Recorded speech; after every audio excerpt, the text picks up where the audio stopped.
Hello, welcome back to another video, and this is the last phase of our series of videos about working out for knee pain.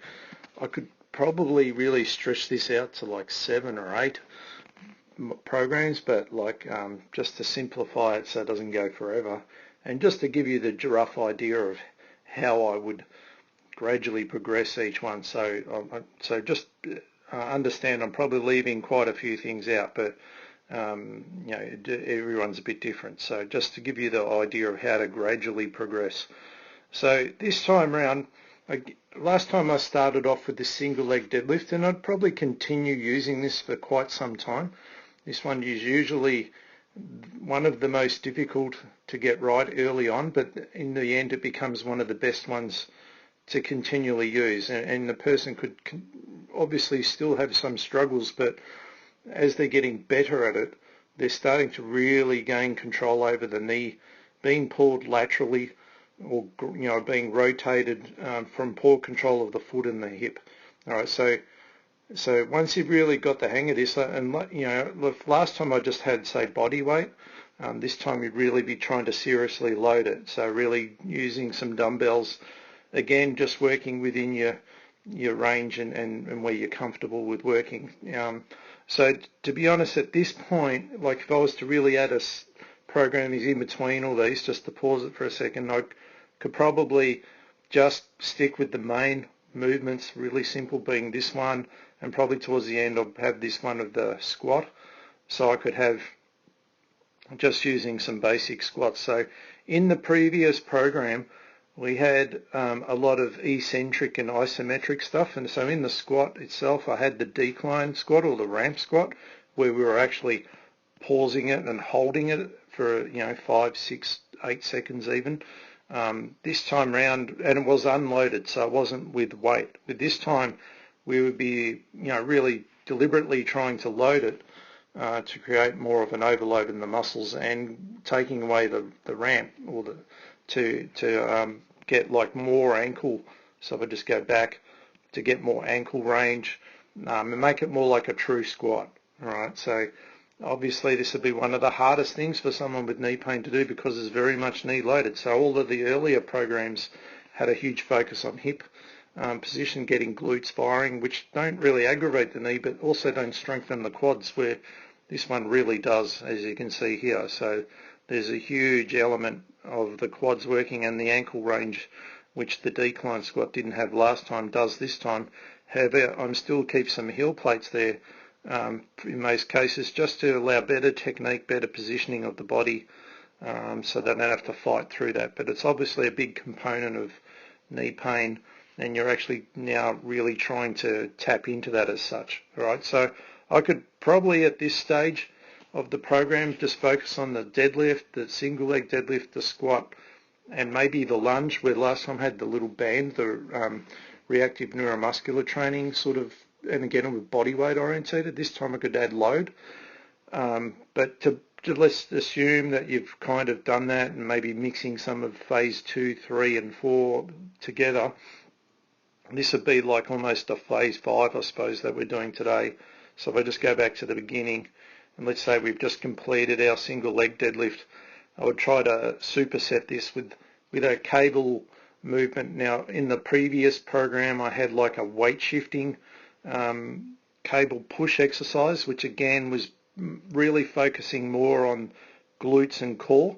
This time, however, is where I'm actually mainly focusing on, still on a weight shift, but you can see again here like how I'm really loading up through the knee, not just the hip anymore. So the hip on the right side is really, the glute is the key, but now because of this, and I'm a little bit more upright, I've got the quads really involved. So this can be a really good exercise.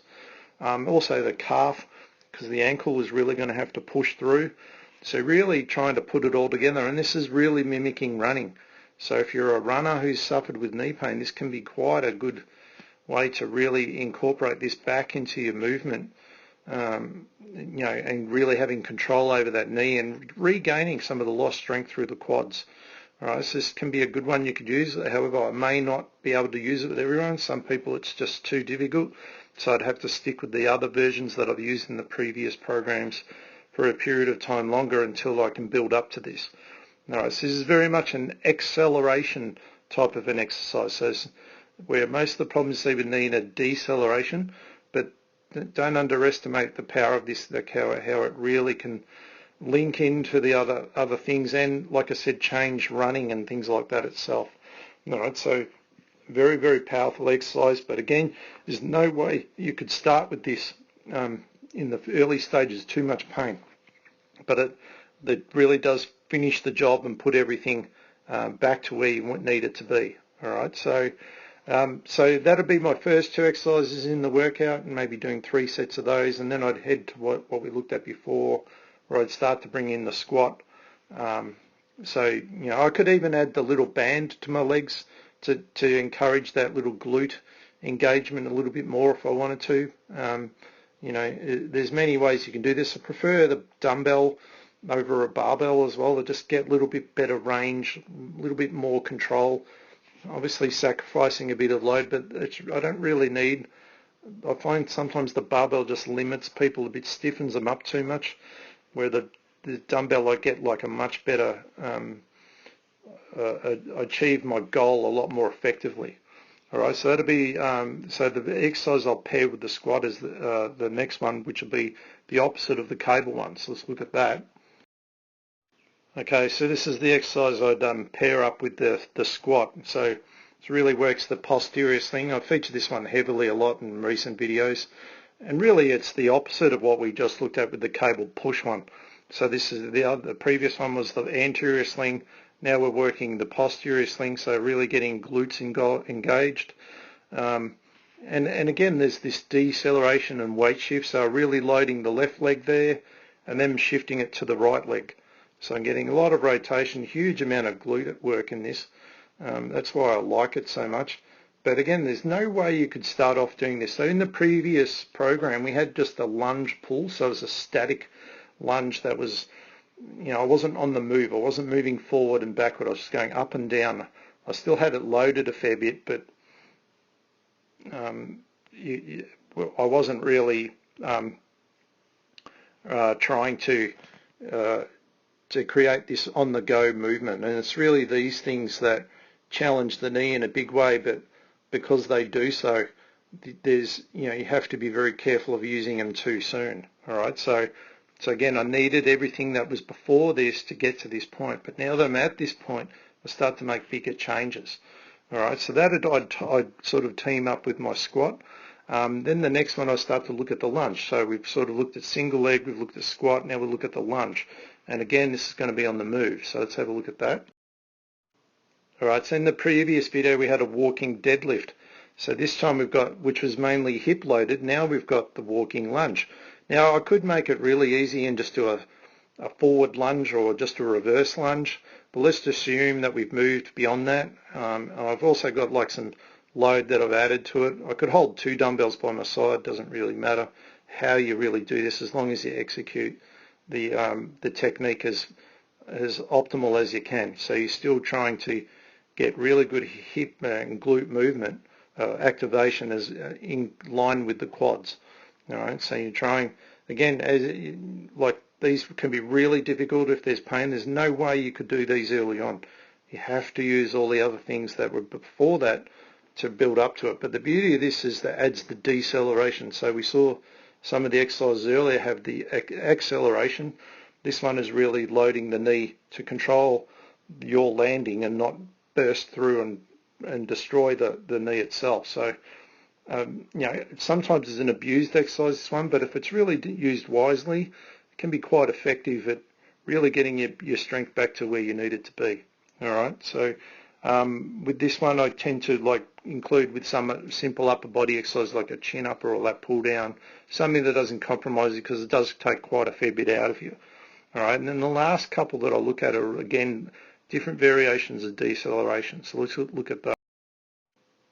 Okay, so this one is like a step up. So I could use this instead of the lunge that I was just doing. If I found the lunge too hard, I could maybe use this where I'm just basically doing like an eccentric version. I could hold a small weight if I wanted to, very much a knee-loaded movement, and very similar to the deadlift, but because it's more upright, has way more quadricep movement than just glute or hip movement. All right, so deceptively hard.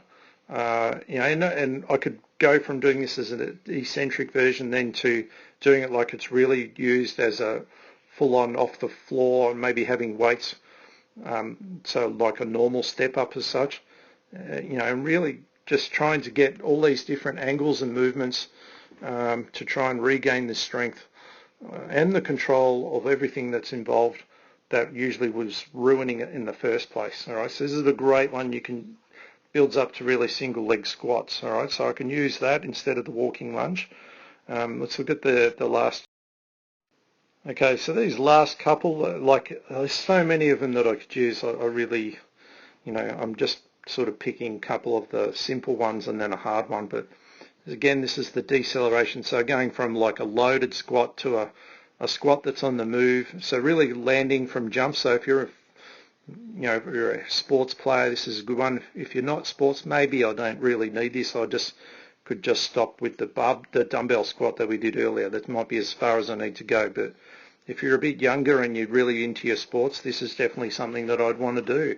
I'd really need to make sure that you can control landings.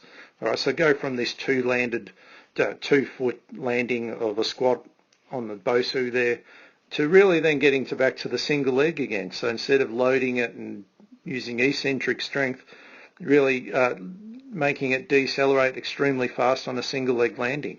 And this is one I've used many times for ACL rehab, and even not even for knee pain. Sometimes just using it for improving change of direction speed, to make people faster. So you check the description underneath because I'll put links to the more. There's heaps of other versions where I use more advanced ones, but this would be the simple one where I'm just teaching that person as they land, and I usually use a speed ladder with this, as they land right here, that they break backwards into their hip and not land too upright. So they basically, as they're coming down, they fall backwards very slowly. So you can see right there, see how I do that, and really having to control the foot. So if I just go back and watch a couple more. So you can see here, as I'm up, and then as soon as I hit the ground, I drop back into my glute. All right, so I'm really trying to get my quads taking the initial landing, but then my glute is really taking the most of it, which then allows me to control the alignment. All right, which prevents the dreaded ACL tears and all the things that you usually see in sports. All right, so like I said a few times, there's so many of these I might use, but that'd be what I'm thinking as I've gone through all of the stages of mobilizing, stabilizing, strengthening with eccentric and isometric control, to strengthening with load, strengthening with deceleration, with walking lunge, things like that, to then this last stage working with high speed. All right, and if I'm at this point, it's fair to say I don't have any knee pain. I probably just don't have quite the confidence and the strength that to really trust the knee. And how do you get that? Well, you practice things like this. All right, just working with leg extensions and leg press does not make any difference to these type of movements, because they don't really demand the control from the hip and the feet, and everything's working on a real reflex level that has to be just precise at exactly the right time, and it's building up to these movements that makes all that difference. All right, so as I said at the start, I could keep going. There's so many of these that I might use. These is just to give you a general feel of how I'd want to build up to this stage by using those previous programs. And the whole point of this was to show you there's not like just one exercise that finishes the job. There's like many, several of them, and they have to be done over a period of time because they're too difficult to do at the start, and too time consuming and fatiguing to do them all in one workout. You have to use them in phases. All right, so I hope this has given you some really good ideas, and if you need any more help, just reach out to me with an email, and we can see how we can help you out. All right, but I hope you enjoyed that, and it'll give you some better understanding of knee pain. All right, see ya.